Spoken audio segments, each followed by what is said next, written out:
Greening the red zone, Celia Hogan.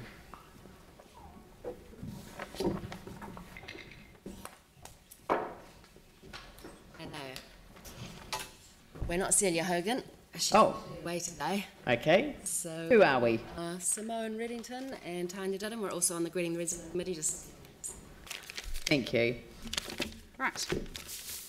Thank you for listening to us today. So, I'm going to talk about the Green Spine, which has come out since the long-term plan was released the other day. So we are a community group which supported the concept of a green spine. We were hoping for 50%, but we've got about 50%. But we strongly believe that ecological restoration has to be at the forefront of what Christchurch does with this piece of land. So we believe that the Avon or Takaro Forest Park is underrepresented in the current plan, but that it represents a significant opportunity to see the return of quite strong ecological values to the city. We believe that this would bring widespread benefits, including human, physical and mental health benefits. In fact, not only do we believe that, but that has been shown in research, which is constantly being done. So we realise that the majority of the red zone is owned by the Crown, but we are disappointed, or were disappointed, to see no financial commitment from the council to this red zoned land. We would appreciate the recent announcement re 5-year transitional licences, but we would also like to point out that last week there was a Mother of All clean-up and a health and safety brief that was 20 pages long. We know that there are people who have found a huge amount of paperwork required to start something like that up quite daunting, including our own chair, Celia Hogan, who was also hoping to activate some kind of kids' natural play areas. So we would like to ask that, there is a simplification of process for projects that want to get underway, and I guess that translates to anything that goes on in the city. We also don't want to be another group coming to council asking for a handout. However, we believe that the red zone regeneration is an enormous part of Christchurch's future and a major asset to the city in many ways. It can be something that helps to mitigate the climate change effects. It can bring wildlife back to the city, and it can help remove heavy metals and silt that sits in the wetland area. And it can also be a strong force to rejuvenate the east. Not only that, but it would also provide a huge carbon sink. And we know that, of course, there are other health benefits, plus it will be a big attraction for locals and travellers. So from that perspective, we do think that the council should be inputting something into the area. So for the next 20 or 30 years, the government has suggested that this will be the time to put lots of effort into this residential red zone. In terms of the council, it does fit into your parks and heritage.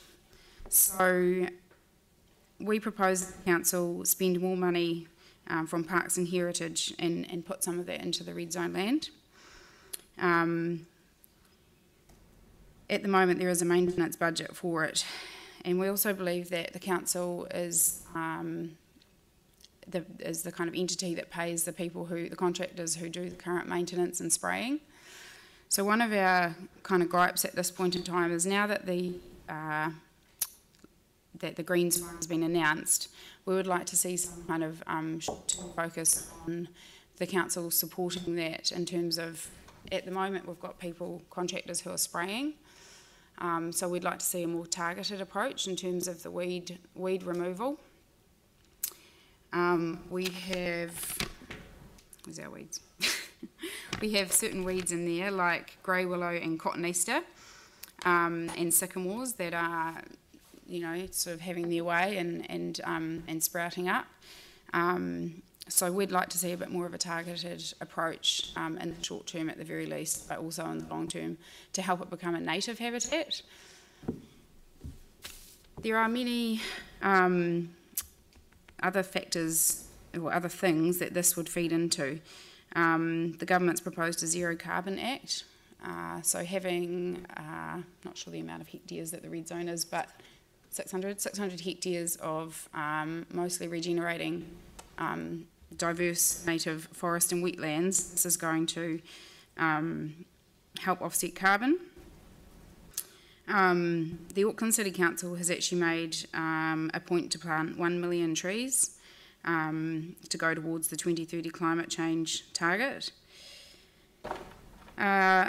We also would like to reference back to the biodiversity strategy in 2008. I remember reading about that a long time ago, and I'm not quite sure whether there's money set aside for it or how in fact that manifests in council, but would like to see, or would like to propose that returning the what was the residential red zone to a native forest land is going to be extremely good for the biodiversity of this city. Christchurch isn't known for its biodiversity. We're still quite an English city in terms of our flora and fauna. Wouldn't it be good to have a sort of long-term vision where we can look back, put yourself 20 or 30 years in the future, and we can look back and say, actually, we did prioritise biodiversity and look at the city now. That's what we really want you guys, well, that's what we really want the long-term plan to be about, is prioritising biodiversity. The second point that I want to make is about the infrastructure of waste and water. So this is another huge area that we think, that we feel slightly let down about in terms of the long-term plan. We do not think that allowing it to deteriorate a further 10% over the next 10 years is a good decision. We do understand that people want the surfaces of the roads to look good and feel good, but what's underneath is probably more important in terms of the health of the surface water and the groundwater and the storm water. So we think that needs a major reshift, and we think it would be quite disappointing if that wasn't put forward as one of the council's main priorities in terms of the long-term plan. So we do propose removing some of the spend on the roads and shifting it to robust waste and water infrastructure repair.